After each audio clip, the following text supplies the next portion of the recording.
الحمد لله نحمده ونستعينه ونستغفره ونعوذ بالله من شرور أنفسنا ومن سيئات أعمالنا ومن يهده الله فلا مضل له ومن يضلل فلا هادي له وأشهد أن لا إله إلا الله وحده لا شريك له وأشهد أن محمدا عبده ورسوله يا أيها الذين آمنوا اتقوا الله حق تقاته ولا تموتن إلا وأنتم مسلمون أما بعد فقال الله تبارك وتعالى في سورة أخرى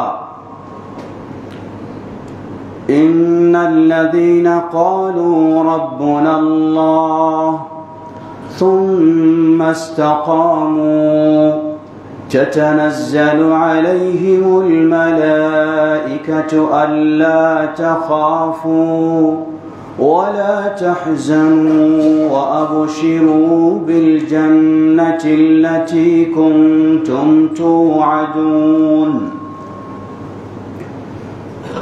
الحمد لله শুরুতে আবারও প্রশংসা জ্ঞাপন করছি সেই আল্লাহ সুবহানাহু ওয়া তাআলার, যার বিশেষ তৌফিকে আমরা তার দিনের পথে চলার সৌভাগ্য লাভ করেছি,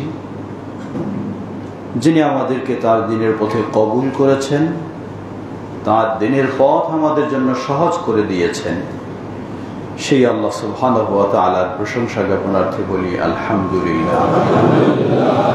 অতঃপর অসংখ্য সালাত ও সালাম পেশ করছি প্রিয় রাসূল মুহাম্মদ সাল্লাল্লাহু আলাইহি ওয়াসাল্লাম, তার আসহাবী কিরাম, আহলে বাইত, শেষ দিবস পর্যন্ত তার প্রতিটি একনিষ্ঠ অনুসারীদের উপর। সমবেত মুসল্লিবৃন্দ, আল্লাহ সুবহানাহু ওয়া তাআলা আমাদেরকে বিভিন্নভাবে তার বাণীতে কোরআনুল কারীমে সুসংবাদ দিয়েছেন, যার একটি অন্যতম বৃহৎ সুসংবাদ হলো আল্লাহ বলেন ইন্নাল্লাযীনা ক্বালু রাব্বুনাল্লাহ সুম্মা ইসতাকামু تتنزل عليهم الملائكة ألا تخافوا ولا تحزنوا وأبشروا بالجنة التي كنتم توعدون إن الذين قالوا ربنا الله যারা এই স্বীকৃতি দেয়, এই ঘোষণা দেয়, রব্বুনা আল্লাহ, আমাদের রব হলেন একমাত্র আল্লাহ সুবহানাহু ওয়া তাআলা, তিনি আমাদের রব, তিনি আমাদের মাবুদ, তিনি আমাদের মালিক। সুম্মা ইসতাকামু, এই স্বীকৃতির উপরেই গোটা জীবনটা অতিবাহিত করে, মুমূর্ষ অবস্থায় পৌঁছে যায়। তাতানাজ্জালু আলাইহিমুল মালাইকা আল্লা তাখাফু, ওই ব্যক্তিদের কাছে এই মুমূর্ষ অবস্থায় আল্লাহর বিশেষ ফেরেশতাগণ এসে সান্ত্বনা দেন, সাহস দেন। আল্লা তাখাফু, তোমরা কোনো ভয় করো না। ওয়ালা তাহজানু, তোমরা কোনো দুশ্চিন্তা করো না। ওয়া আবশিরু বিল জান্নাতিল্লাতী কুনতুম তুআদুন, এবং তোমরা সুসংবাদ নিয়ে নাও, যেই জান্নাতের প্রতিশ্রুতি তোমাদেরকে দেওয়া হয়েছে, মৃত্যু ঘটলেই সেই জান্নাত তোমাদের জন্য প্রস্তুত রয়েছে। সুবহানাল্লাহ। এর চেয়ে বড় কি আর সুসংবাদ হতে পারে? এর চেয়ে বড় আর কি সুসংবাদ থাকতে পারে? আল্লাহ, আমরা যেন সবাই এই সুসংবাদের অধিকারী হতে পারি, আমাদের জন্য কবুল করে। ফেরেশতাগণ আরো বলবেন, নাহনু আউলিয়াউকুম ফিল হায়াতিদ দুনিয়া ওয়া ফিল আখিরাহ, আমরা তোমাদের দুনিয়ার জীবনে তোমাদের সাথে বন্ধু হিসাবে ছিলাম, তোমাদের পিছ ছাড়বো না।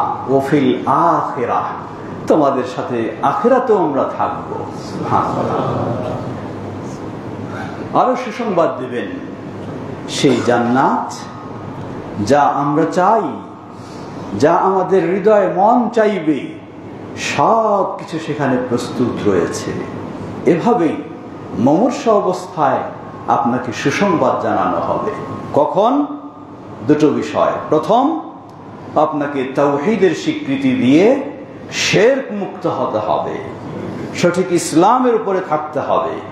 দ্বিতীয়, এই মুমূর্ষ অবস্থায় পৌঁছা পর্যন্ত গোটা জীবনটাই এটার উপর অবিচল থাকতে হবে। এমন নয় আজকে খুব ভালো লাগলো, সালাত আদায় করলাম, কোরআন তেলাওয়াত করলাম, ভালো মানুষদের সাথে বসে কাটালাম, কালকে আবার মনটা অন্য হয়ে গেল, চললাম খারাপদের সাথে। তা নয়। সুম্মাস্তাকামু, মুমূর্ষ অবস্থায় পৌঁছা পর্যন্ত এই অবস্থায় থাকবে। আল্লাহ আমাদের জন্য এটি সহজ করে দিন।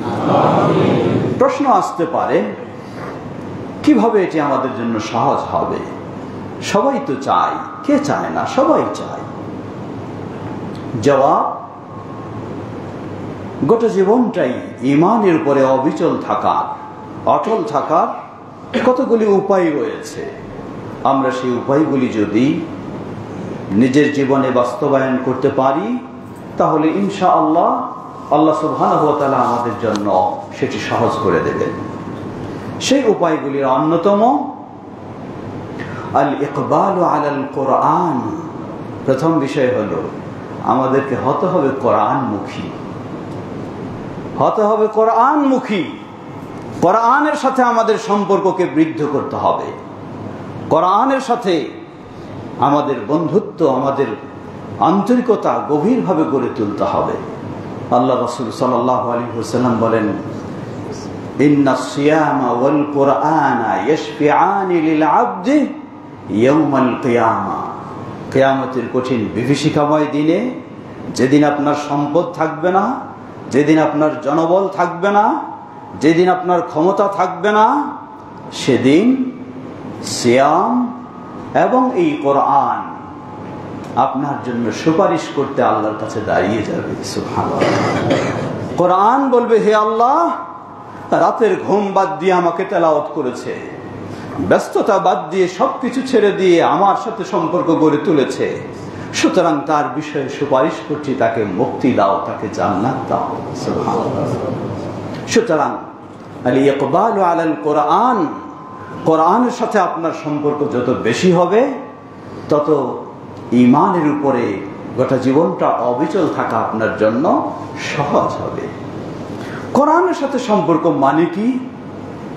গিলাফে ভরে খুব সুন্দর করে সম্মান দিয়ে তাকে তুলে রাখবো? না। কোরআন তো নাজিল হয়েছে আমাদের জন্য, কোরআন আমাদেরকে শিখতে হবে, কোরআন আমাদেরকে পড়তে হবে, কোরআন থেকে আমাদেরকে শিক্ষা নিতে হবে। আপনি প্রতিদিন কোরআন তেলাওয়াত করুন, বোঝার চেষ্টা করুন, দেখবেন যে এই কোরআনই আপনাকে উপদেশ দিচ্ছে, এটা করা যাবে না, এটা করতে হবে, এটা থেকে বিরত থাকতে হবে, এটা থেকে দূরে থাকতে হবে, এটা জান্নাতের পথ, এটা জাহান্নামের পথ। কোরআনই আপনাকে গাইড করছে। কিন্তু আফসোস, আমরা সব পড়তে জানি, অনেক কিছু জ্ঞান অর্জন করেছি, অনেক কিছু বুঝি, কিন্তু কোরআন বুঝতে চাই না, কোরআন পড়তেও চাই না, কোরআন শিখতেও চাই না। সত্যি হতভাগা হওয়া ছাড়া আর কিছুই উপায় নেই। আসুন, যদি আমরা ওই দুনিয়ার জীবনে জান্নাতের সুসংবাদ নিতে চাই, তাহলে কোরআনের সাথে আমাদেরকে সম্পর্ক গভীর করতে হবে, সম্পর্ক বৃদ্ধি করতে হবে। তবে মনে রাখবেন, শুধু কোরআন নয়, আল্লাহ রাসূল সাল্লাল্লাহু আলাইহি ওয়াসাল্লাম বলেন, উতিতু আল কিতাবা ওয়া মিসলাহু মাআ, আমাকে দেওয়া হয়েছে এই কিতাব আল কোরআন, ওয়া মিসলাহু মাআ, তার সাথে অনুরূপ আরেকটা দেওয়া হয়েছে। সেটি হলো নবী সাল্লাল্লাহু আলাইহি ওয়াসাল্লামের হাদিস।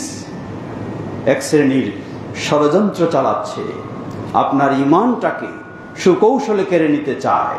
কিভাবে? আপনি কোরআন প্রিয় মানুষ, আপনাকে বলে শুধু কোরআনই মানতে হবে, কোরআন দিয়েই ইসলাম বুঝতে হবে, হাদিস মানা যাবে না। যদি এটি হয়, তাহলে আপনি ঈমানের উপরে নয়, ঈমান থেকে আপনি দূরে সরে যাবেন, ঈমান আপনার থেকে বের হয়ে যাবে। সুতরাং কোরআন এর মানেই বুঝতে হবে, কোরআনের সাথে নবী সাল্লাল্লাহু আলাইহি ওয়াসাল্লামের হাদিস সহ আমাকে নিয়মিত অধ্যয়ন করতে হবে, বুঝতে হবে, শিখতে হবে, চেষ্টা করতে হবে শিক্ষা নেওয়ার। তাহলে ইনশাআল্লাহ আমি ঈমানের উপরে অটল থাকতে পারি। আল্লাহ সুবহানাহু ওয়া তাআলা লক্ষ্য করুন কিভাবে বলেন। আল্লাহ তার প্রিয় নবীকে বলছেন, وقال الذين كفروا لولا نزل عليه القرآن جملة واحدة كذلك لنثبت به فؤادك ورتلناه ترتيلا।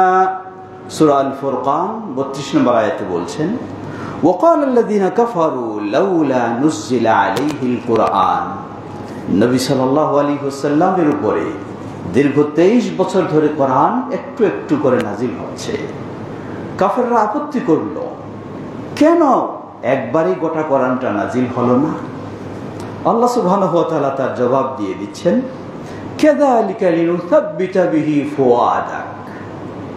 আমি এই দীর্ঘ 23 বছর ধরে নাজিল এজন্যই করেছি, লিনুসাব্বিতা বিহি ফুআদাকা, যাতে হে নবী তোমার হৃদয়কে আমি প্রতিষ্ঠিত করতে পারি ঈমানের উপরে, দ্বীনের উপরে।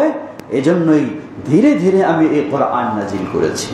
সুতরাং দ্বীনের উপরে আমি যদি প্রতিষ্ঠিত থাকতে চাই তাহলে কোরআন চর্চার বিকল্প নেই, সেটি থাকতেই হবে। আল্লাহ আমাদের জন্য এটি সহজ করে দিন। দ্বিতীয়, ইলতিজামু শারঈল্লাহ ওয়াল আমাল সালেহ। ইলতিজামু শারঈল্লাহ, সকাল সন্ধ্যা কোরআন তেলাওয়াত করছি, খুবই কোরআনকে ভালোবাসি, খুবই কোরআন পছন্দ করি, কিন্তু কোরআনের মাধ্যমে যেই শরীয়ত এসেছে সেই শরীয়তের গুরুত্ব দিতে চাই না। নিজের মন গড়ান মন মতো নিজের জীবনকে চালাতে চাই, পরিবারকে চালাতে চাই, সমাজকে চালাতে চাই। কোরআনের দেওয়া, সুন্নাহর দেওয়া, আল্লাহর দেওয়া শরীয়তকে গ্রহণ করতে চাই না। তাহলে কখনোই ঈমানের উপরে অবিচল থাকা সম্ভব হবে না। এজন্য আল্লাহর দেওয়া শরীয়ত, কত ভ্রষ্টতার মাঝে আজকে আছি আমরা। লক্ষ্য করুন, চলছে দেশের একটি কোনায় বা এক জায়গায় একটি বড় ধরনের সম্মেলন।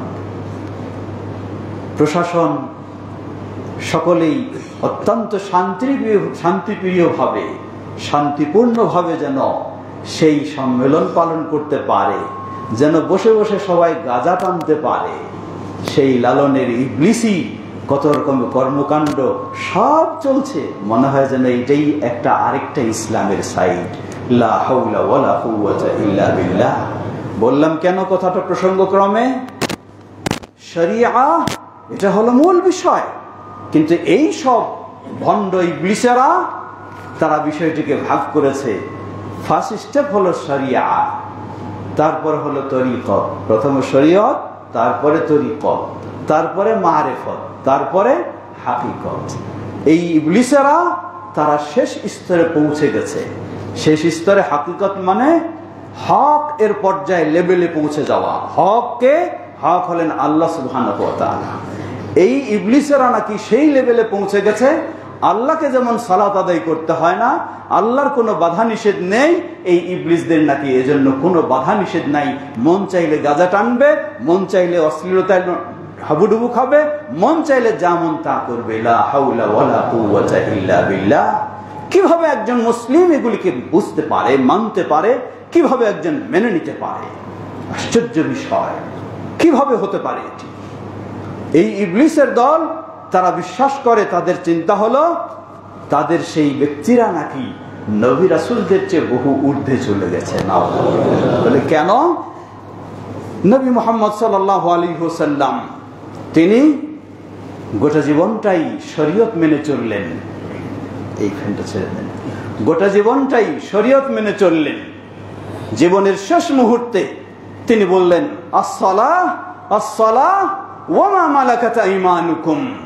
এই জীবনের শেষ মুহূর্তেও তোমাদেরকে আমি সতর্ক করছি, তোমরা সালাতের ক্ষেত্রে গুরুত্ব দাও, সালাতের ক্ষেত্রে যত্নবান হও, সালাতের ক্ষেত্রে মনোযোগী হও। এবং তোমাদের অধীনস্থ সম্পদের সেই যাকাত প্রদান করো। জীবনের শেষ মুহূর্ত নিজে করলেন এবং তিনি তার উম্মাকে গাইড দিলেন। এর মানে কি? এই ফ্যান না, পিছনের ফ্যান দেন। এর অর্থ কি? এর অর্থ হলো গোটা জীবনটাই শরিয়া মেনে চলতে হবে, এটি হলো ইসলামের বিষয়। কিন্তু এই ইবলিসেরা বলে যে নবী রাসূলদের চেয়ে তাদের অবস্থানটা ঊর্ধ্বে। কেন? নবী রাসূলগণ এখনো ফার্স্ট স্টেপে শরিয়ার মধ্যেই আছেন, তরিকতেও যেতে পারেননি, মারিফতেও যেতে পারেননি, হাকিকতেও যেতে পারেননি। নাউযুবিল্লাহ! কি বিভ্রান্তি, কত রকমের নোংরামি, কত রকমের ভ্রষ্টামি। সবগুলির মূল বিষয় কি? সবগুলির মূল বিষয় হলো ইসলামকে যখন কোরআন এবং সহিহ হাদিস থেকে নেব না, তখন এই বিভ্রান্তির শিকার আপনাকে হতে হবে। আর যখন বলবেন ইসলাম নিব কোরআন এবং সহিহ হাদিস থেকে, সব বিভ্রান্তি থেকে আপনি মুক্ত হতে পারবেন ইনশাআল্লাহ। অতএব দ্বিতীয় বিষয় হলো আমাদেরকে ইসলামী শরিয়া সেটিকে অনুশীলন করতে হবে, সর্বক্ষেত্রে মেনে চলতে হবে। আল্লাহ সুবহানাহু ওয়া তাআলা বলেন, ইসাব্বিতুল্লাহু আল্লাযীনা আমানু বিল কওলিস সাবিতি ফিল হায়াতিদ দুনিয়া ওয়া ফিল আখিরাহ ওয়া ইউযিল্লুল্লাহু আয-যালিমিন ওয়া ইয়াফআলুল্লাহু মা ইয়াশা। ইসাব্বিতুল্লাহু আল্লাযীনা আমানু, যারা ঈমান এনেছে, ঈমানের বিষয়গুলিকে মেনে নিয়েছে, আল্লাহ সুবহানাহু ওয়া তাআলা দুনিয়ার জীবনেও তাদেরকে ঈমানের উপর প্রতিষ্ঠিত রাখবেন এবং আখিরাতেও তাদেরকে ঈমানের উপর প্রতিষ্ঠিত রাখবেন। এই আয়াত দিয়ে আরেকটি বিষয় প্রমাণিত হয়। ওই বিভ্রান্ত হাদিস অস্বীকারী শ্রেণী, তারা কবরের আযাবকে অস্বীকার করে, কবরের শান্তি শাস্তি সবগুলিকে তারা অস্বীকার করে। এই আয়াতও মূলত প্রমাণ করে যে দুনিয়ার জীবনে আপনি ঈমানের উপর প্রতিষ্ঠিত থাকবেন এবং আখিরাতের প্রথম স্টেপ সেই কবরে, সেখানে আপনার পক্ষে আপনি যখন জিজ্ঞাসিত হবেন মান রাব্বুকা ওয়া মা দীনুকা ওয়া মান নাবিয়ুকা, সবকিছুর জবাব দেওয়া আপনার জন্য সহজ হবে যখন আপনি প্রকৃত ঈমান এনে ঈমানের বিষয়গুলিকে মেনে চলবেন। আল্লাহ আমাদের তৌফিক দান করুন। তৃতীয় বিষয়, তাদাব্বুরু ক্বাসাসিল আম্বিয়া ওয়া দিরাসাতুহা লিত-তাআসসি ওয়াল আমালি। আল্লাহ সুবহানাহু ওয়া তাআলা এই কোরআন মাজিদ খুলে দেখলে দেখা যায় সেই আদম আলাইহিস সালাম থেকে শুরু করে মুহাম্মদ সাল্লাল্লাহু আলাইহি ওয়াসাল্লাম পর্যন্ত প্রায় 25 জন নবীর নাম সহ আলোচনা এসেছে এবং বহু নবীর নাম ছাড়াও তাদের জীবনের ঘটনাগুলি আল্লাহ রাব্বুল আলামিন তুলে ধরেছেন।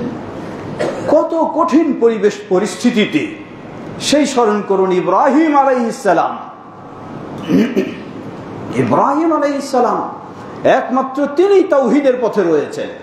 সবাই প্রতিমা পূজারী, সবাই শিরকে হাবুডুবু খাচ্ছে। ইব্রাহিম আলাইহিস সালাম নিজে তাওহীদের উপরে তিনি অটল ভাবে থাকলেন। সকল মুশরিকদেরকে, এমনকি বাবাকে পর্যন্ত বর্জন করলেন তারা তাওহীদের পথে না থাকার কারণে। সেই মুশরিক সমাজ তারা সকলেই ঐক্যবদ্ধ হলো, ইব্রাহিমকে তাওহীদের পথে সে চলবে, তাওহীদের পথে সে দাওয়াত দেবে, কখনো তাকে ছেড়ে দেওয়া যাবে না, তাকে দুনিয়া থেকে শেষ করতে হবে। ব্যবস্থা নিল কি? সকলেই প্রস্তুতি নিল, পরামর্শ করল। ইবলিস সেই সুযোগে এসে পরামর্শ দিল, বিশাল অগ্নিকাণ্ড প্রস্তুত করো, সেখানে ইব্রাহিমকে ফেলে দিয়ে একেবারে নিশ্চিহ্ন করে দেওয়া হবে। ইব্রাহিম শেষ, তাওহীদের দাওয়াত শেষ, শিরকের প্রতিবাদ শেষ, আমরা আমাদের মতো স্বাধীনভাবে চলতে পারবো। সুবহানাল্লাহ! রাখার মালিক হলেন আল্লাহ সুবহানাহু ওয়া তাআলা। গোটা দুনিয়ার মানুষও যদি প্রস্তুত হয়, একত্রিত হয়, গোটা দুনিয়ার সবচেয়ে বড় শাস্তিও যদি ব্যবস্থা নেওয়া হয়, রক্ষা যদি করেন আল্লাহ সুবহানাহু ওয়া তাআলা, সেই আগুনে নিক্ষেপ করা হলো। একদিকে আগুন, তার ক্রিয়া চলছেই জ্বলছেই, সেখানে নিক্ষেপ করা হলে আগুনের মালিকও তো হলেন আল্লাহ সুবহানাহু ওয়া তাআলা। আল্লাহ নির্দেশ দিয়ে দিলেন, হে নার কুনি বারদাও ওয়া সালামা আলা ইব্রাহিম, তুমি আগুন ঠিকই, তুমি জ্বলতে পারো ঠিকই, কিন্তু আমার নির্দেশ তুমি জ্বালা তুমি বন্ধ করে দাও। তুমি আমার ইব্রাহিম, ওই তাওহীদবাদীর জন্য তুমি হয়ে যাও শান্তিপূর্ণ ঠান্ডা। সুবহানাল্লাহ, সুবহানাল্লাহ। আল্লাহ রাব্বুল আলামিন সবগুলি তুলে ধরেছেন কোরআন কারীমে। কেন? যাতে আপনি আমি সেগুলি পড়ব, শিখব এবং তাদের থেকে শিক্ষা নিয়ে ঈমানের উপরে সকল পরিস্থিতিতে অটল থাকতে পারি, সেই জন্যই আল্লাহ রাব্বুল আলামিন দিয়েছেন। তাই তৃতীয় বিষয়টি হলো তাদাব্বুরু কাসাসিল আম্বিয়া। আল্লাহ রাব্বুল আলামিন সেই যুগে যুগে নবী রাসূল যাদেরকে প্রেরণ করেছিলেন তাদের জীবনীগুলি আমাদেরকে একটু জানা দরকার, একটু শিখা দরকার, একটু পড়া দরকার। সেগুলি আপনাকে প্রেরণা যোগাবে, আপনাকে উৎসাহ দেবে, আপনাকে উদ্বুদ্ধ করবে, আপনাকে সাহস যোগাবে যে তারা আল্লাহর কাছে চাইলেই সব পেয়ে যেতেন, দুনিয়া চাইলে দুনিয়া পেয়ে যেতেন, সব কিছু পেয়ে যেতেন। এরপরও কত প্রতিকূলতায়, কত কষ্টের মাঝে তারা দ্বীনের উপরে, ঈমানের উপরে অবিচল থাকলেন। এটি যখন আপনি পড়বেন, জানবেন, শিখবেন, আপনার জন্য সহায়ক হবে, আপনিও ঈমানের উপরে অবিচল থাকতে পারবেন। এটি হলো তৃতীয় মাধ্যম। আল্লাহ আমাদেরকে সেগুলি বোঝার এবং সেগুলি থেকে শিক্ষা নেওয়ার তৌফিক দান করুন। আল্লাহ সুবহানাহু ওয়া তাআলা সূরা হুদ 120 নম্বর আয়াতে বলেন, وَكُلًّا نَّقُصُّ عَلَيْكَ مِنْ أَنبَاءِ الرُّسُلِ مَا نُثَبِّتُ بِهِ فُؤَادَكَ وَجَاءَكَ في هذه الحق وموعظة وذكرى للمؤمنين وكلا نقص عليك من أنباء الرسل। হে নবী, তোমার কাছে আমি পূর্ববর্তী রাসূলদের কাহিনী, গল্প, সবকিছু ঘটনা আমি তোমার কাছে বর্ণনা করেছি। কেন? মা নুসাব্বিতু বিহি ফুআদা, যেগুলির মাধ্যমে তোমার হৃদয়কে আমি স্থির করতে পারি দ্বীনের উপরে। বিপদ আপদে তুমি যেন ঈমানের উপরে অবিচল থাকতে পারো, অটল থাকতে পারো, সেজন্য এগুলি তথ্য তোমাকে আমি উল্লেখ করেছি। ফি হাযিহিল হাক্কু ওয়া মাউইযাতুন ওয়া যিকরা লিল মুমিনিন। সুতরাং এগুলি আপনি যত জানবেন, তবে আপনাকে মনে রাখতে হবে সেগুলি অবশ্যই নির্ভরযোগ্য সূত্রে আপনাকে জানতে হবে। কারণ ইহুদিদের নোংরা কাজগুলির মধ্যে একটি অন্যতম নোংরা কাজ, সেটি হচ্ছে তারা নবী রাসূলদেরকে সবচেয়ে বেশি যারা হত্যা করেছে তারা হলো ইহুদিরা। নবী রাসূলদেরকে হত্যা পর্যন্ত। আজও নবী রাসূলদের বিষয়ে যত রকমের মিথ্যা চর্চা রয়েছে, বিভিন্ন অপবাদমূলক কথা, বিভিন্ন কল্পকাহিনী, সবগুলি হলো সেই ইহুদিদের থেকে তৈরি করা। অতএব আপনি নবী রাসূলদের জীবনী যখন জানবেন, নিজের জীবনটাকে সুন্দর করার জন্য আপনাকে অবশ্যই নির্ভরযোগ্য গ্রন্থ থেকেই জানার চেষ্টা করতে হবে। চতুর্থ বিষয়, আদ-দুআ। ঈমানের উপর অবিচল থাকার জন্য আমাকে সবসময় আল্লাহর সাহায্য চাইতে হবে। লক্ষ্য করুন, নবী সাল্লাল্লাহু আলাইহি ওয়াসাল্লাম আল্লাহর প্রিয় রাসূল, নবী, কত মর্যাদা, কত কিছু আল্লাহ তাকে দিয়েছেন, কিন্তু এরপরেও তিনি ভোলেননি। তিনি বারবার আল্লাহর কাছে কাঁদছেন, বলছেন, ইয়া মুকাল্লিবাল কুলুব সাব্বিত কলবি আলা দীনিক। হে হৃদয়ের পরিবর্তনকারী, আমার হৃদয়টাকে তোমার দ্বীনের উপরে প্রতিষ্ঠিত রাখো। সুবহানাল্লাহ, এই দোয়া। কারণ নবী সাল্লাল্লাহু আলাইহি ওয়াসাল্লাম বলছেন, কুলুবুন নাসি আও কুলুবু বনি আদম বাইনা উসবুআই ইউকাল্লিবুহা কাইফা ইয়াশা। মানুষের হৃদয়গুলি আল্লাহর দুই আঙ্গুলের মাঝে রয়েছে, যেভাবে ইচ্ছা করেন আল্লাহ সেগুলিকে ওলট পালট করে দেন। সুতরাং দ্বীনের উপরে অবিচল রাখার মালিক তো হলেন একমাত্র আল্লাহ সুবহানাহু ওয়া তাআলা। তাই আল্লাহর কাছে বেশি বেশি দোয়া স্বয়ং নবী সাল্লাল্লাহু আলাইহি ওয়াসাল্লাম নিজেই করেছেন, ইয়া মুসাররিফাল কুলুব সাররিফ কলবি আলা তাআতিক। হে হৃদয়ের পরিবর্তনকারী, আমার হৃদয়টাকে আপনার আনুগত্যের উপর প্রতিষ্ঠিত রাখুন। বেশি বেশি দোয়া। দোয়ার জন্য মনে রাখতে হবে, আল্লাহর কাছে দোয়া কবুল হতে পারে, অবশ্যই হবে, কিন্তু সেগুলির কিছু শর্ত রয়েছে। প্রসিদ্ধ সাহাবী সাআদ ইবনে আবি ওয়াক্কাস রাদিয়াল্লাহু তাআলা আনহু নবী সাল্লাল্লাহু আলাইহি ওয়াসাল্লামের কাছে আবেদন করলেন, হে আল্লাহর রাসূল সাল্লাল্লাহু আলাইহি ওয়াসাল্লাম, আমার জন্য আল্লাহর কাছে দোয়া করুন, আমি যেন এমন ব্যক্তিদের মধ্যে হতে পারি যাদের দোয়া আল্লাহ ফিরিয়ে দেন না, কবুল করেন। নবী সাল্লাল্লাহু আলাইহি ওয়াসাল্লাম ছোট্ট একটি কথা তাকে বললেন, বেশি বলেন নাই, লম্বা অনেকগুলি শর্ত তা না, খালি ছোট্ট একটি কথা বললেন, আতিবু তাআমাক। এই সাআদ, তুমি যা খাও, যা রোজগার করো, সবকিছু যেন তোমার পবিত্র হয়, হালাল হয়। তাহলে তুমি ওই ব্যক্তিদের মাঝে হতে পারবে যাদের দোয়া আল্লাহ কবুল করেন। দোয়া কবুলের তো অনেকগুলি মাধ্যম রয়েছে। 2 হাত তুললে আল্লাহ খালি হাতে ফিরিয়ে দেন না, সেটিও দোয়া কবুলের হাদিস সহিহ। এবং জীর্ণ শীর্ণ কাকুতি মিনতি অবস্থায় আল্লাহর কাছে চাইলে আল্লাহ সেটা গুরুত্ব দেন, এবং সফর অবস্থায় দোয়া করলেও আল্লাহ রাব্বুল আলামিন সেটা গুরুত্ব দেন। কিন্তু সহিহ মুসলিমের হাদিস, আল্লাহ রাসূল সাল্লাল্লাহু আলাইহি ওয়াসাল্লাম বললেন, এমন একজন ব্যক্তি হাত দুটি আকাশের দিকে তুলে ধরেছে আল্লাহর দিকে, এবং তার গায়ে শরীরের অবস্থা যেন এত জীর্ণ শীর্ণ কাকুতি মিনতি ভাব, এবং কঠিন সেই সফরের মধ্যে রয়েছে, মানে দোয়া কবুলের সব আলামতগুলি তার মাঝে রয়েছে। রাসূলুল্লাহ আর সে দোয়া করছে, ইয়া রাব্বি ইয়া রাব্বি। আল্লাহ রাসূল সাল্লাল্লাহু আলাইহি ওয়াসাল্লাম বললেন, ফাআন্না ইউস্তাজাবা লাহ, মাকালুহু হারামুন ওয়া মালবাসুহু হারামুন ওয়া গুযিয়া বিল হারাম। কিভাবে তার দোয়া কবুল হতে পারে? সে যা খায় সেটাও হারাম, যা পান করে সেটাও হারাম, যা পরিধান করেছে সেটাও হারাম, তার বডিটাও তৈরি হয়েছে হারাম দিয়ে। সুতরাং আপনি বাইতুল্লাহ গিয়ে বসেও যদি দোয়া করেন, সেই দোয়া কবুলের আশা করা যায় না। আগে ভিতরটাকে ঠিক করতে হবে। দোয়া কবুলের আরো বহু দিক রয়েছে, সেদিকে যাচ্ছি না। তবে মূল বিষয় হলো বেশি বেশি আল্লাহর কাছে দোয়া করা।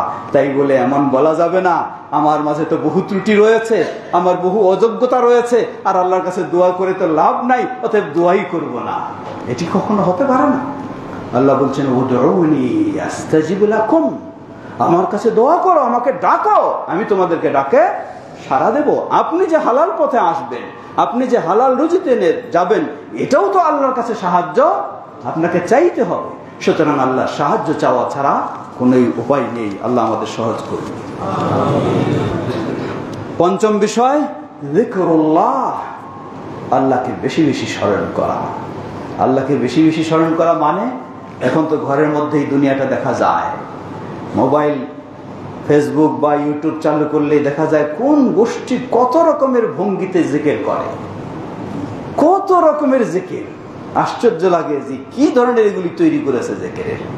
মনে রাখবেন, সব বর্জনীয়, একমাত্র গ্রহণীয় হলো নবী মুহাম্মদ সাল্লাল্লাহু আলাইহি ওয়াসাল্লাম যেই পদ্ধতিতে আমাদেরকে জিকির শিক্ষা দিয়েছেন সেটি।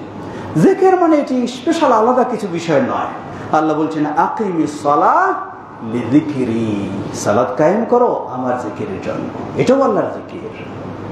মসজিদে প্রবেশ করলেন, রাসূল সাল্লাল্লাহু আলাইহি ওয়াসাল্লামের সুন্নাহ অনুযায়ী দোয়া পাঠ করে প্রবেশ করলেন, এটাও আল্লাহর জিকির। খাওয়া শুরু করলেন, সুন্নাহ অনুযায়ী বিসমিল্লাহ বলে শুরু করলেন, এটা আল্লাহর জিকির।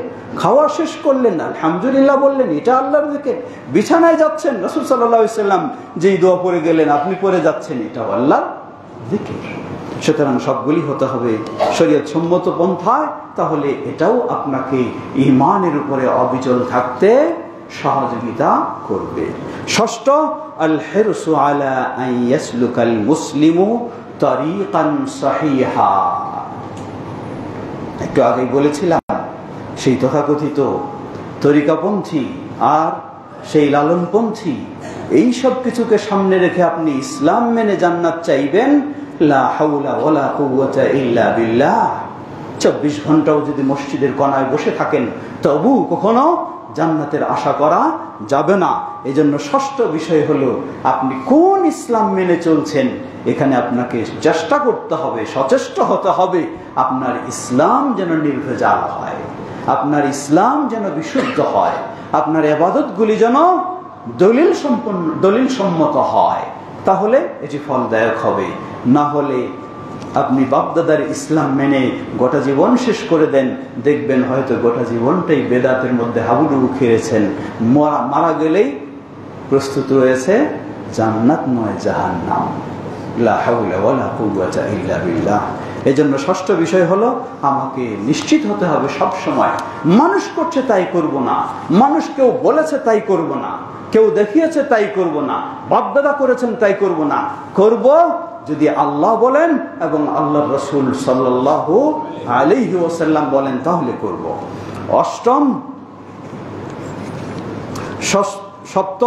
সপ্তম হলো আত-তারবিয়া।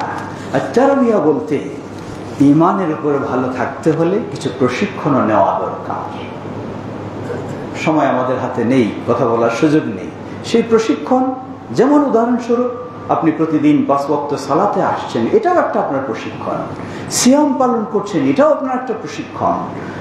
বিভিন্নভাবে এই বিষয়গুলিকে আরো বেশি বেশি আমাদেরকে চেষ্টা করতে হবে, তাহলে সম্ভব হবে ঈমানের উপর অবিচল থাকা। অষ্টম, মুমারাসাতুদ দাওয়া ইলাল্লাহি আযজা ওয়া জাল্লা।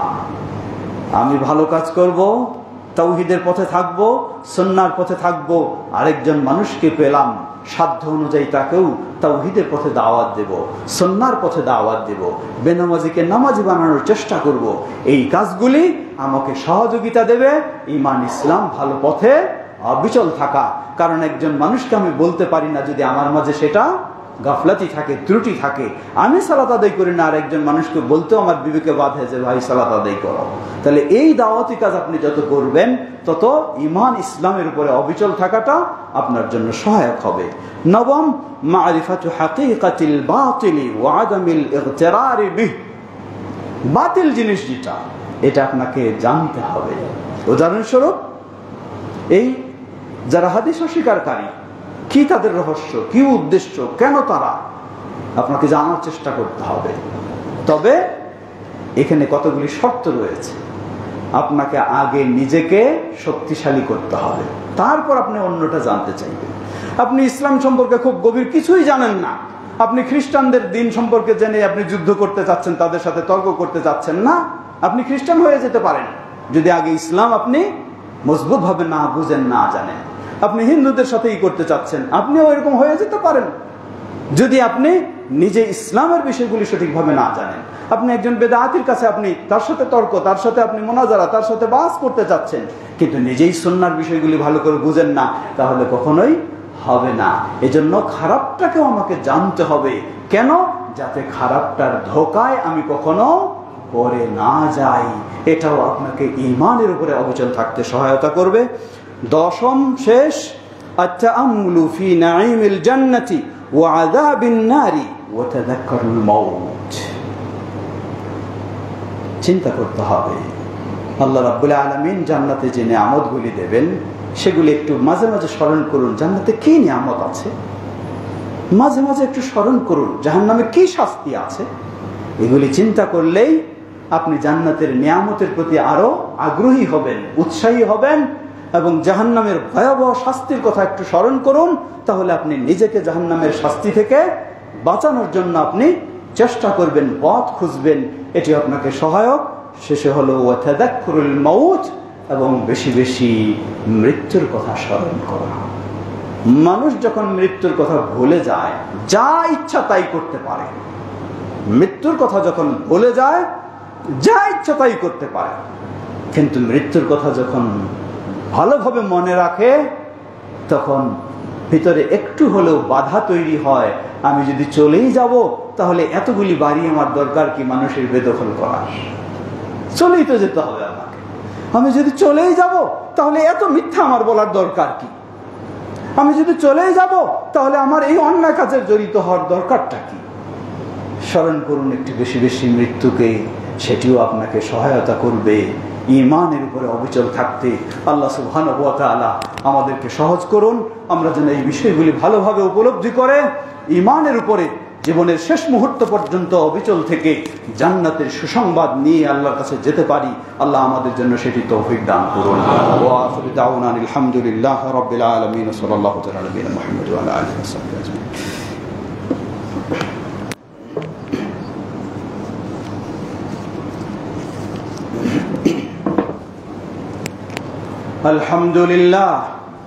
আলহামদুলিল্লাহ রাব্বিল আলামিন। والصلاة والسلام على عبد الله ورسوله نبينا محمد وعلى آله وصحبه أجمعين. أما بعد، فيا أيها المسلمون، يا عباد الله، على كل عبد من عباد الله أن يؤمن بالله، وكذلك يطيع الله ويطيع رسول الله صلى الله عليه وسلم. وهذه العبادة والطاعة ليس في حين فقط، بل في حياته كلها، كما قال الله تبارك وتعالى: إن الذين قالوا ربنا الله ثم استقاموا تتنزل عليهم الملائكة ألا تخافوا ولا تحزنوا وأبشروا بالجنة. فالبشارة بالجنة متى؟ عندما نحن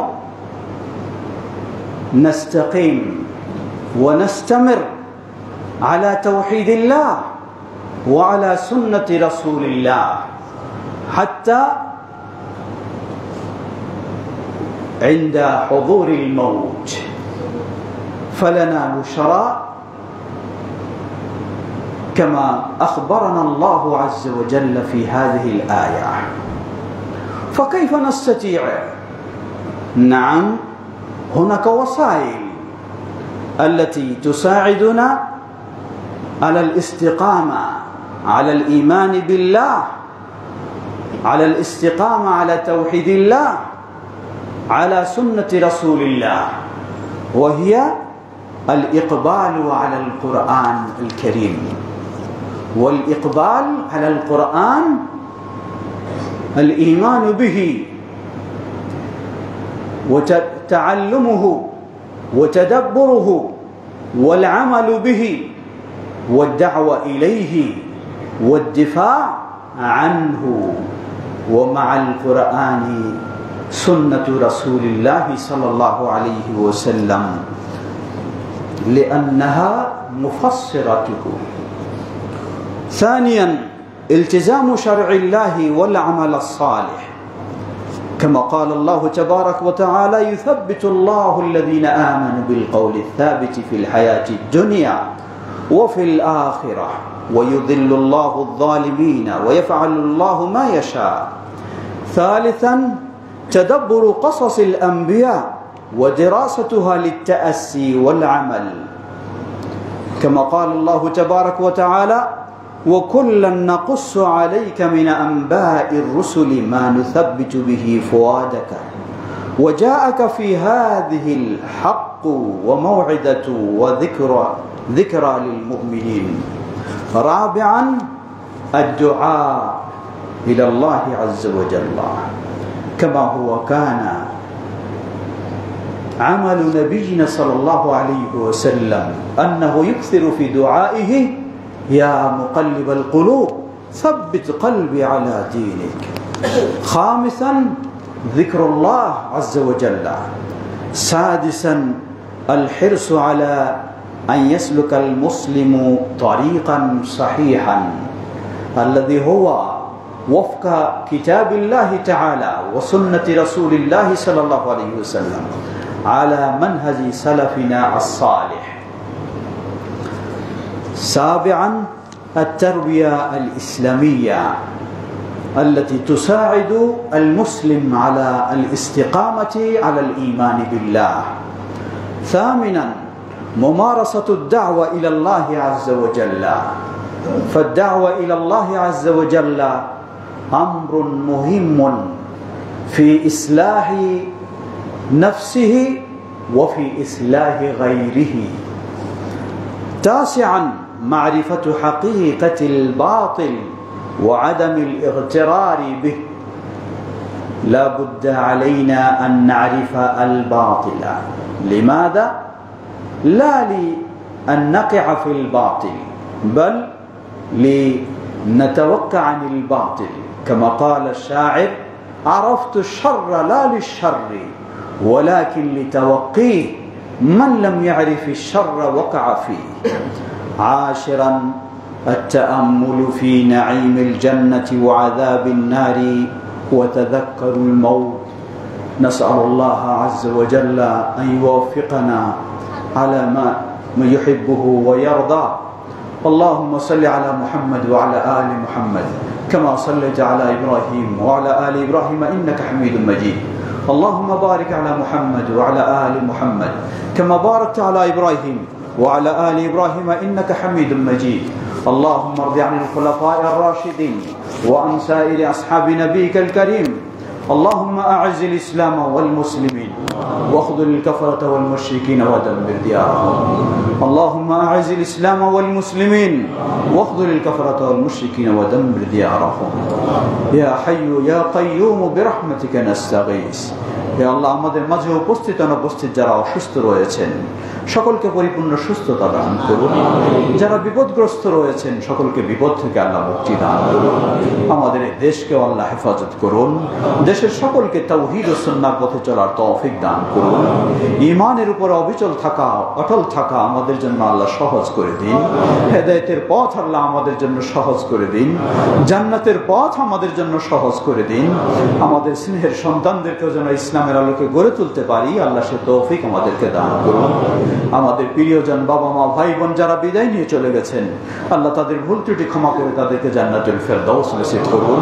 আজকে যে মসজিদে আমরা সুন্দরভাবে সালাত আদায় করছি, যারা এর পিছনে অবদান রেখেছেন, জায়গা দিয়েছেন, শ্রম দিয়েছেন, অর্থ দিয়েছেন, তারা আজকে হয়তো বিদায় নিয়ে চলে গেছেন। আল্লাহ তাদেরকে এর বিনিময়ে জান্নাতুল ফেরদাউস নসিব করুন। যারা এখনো সেই দায়িত্ব পালন করে যাচ্ছেন আল্লাহ তাদেরকেও আরো সুন্দরভাবে দায়িত্ব পালন করা এবং তাদেরকেও পরিপূর্ণ জাযায়ে খায়ের দান করুন। ইবাদাল্লাহ রাহিমাকুমুল্লাহ, সুবহানাকাল্লাহুম্মা ওয়া বিহামদিকা আশহাদু আল্লা ইলাহা ইল্লা আনতা আস্তাগফিরুকা ওয়া আতুবু ইলাইক। কুমু লিস-সালাহ।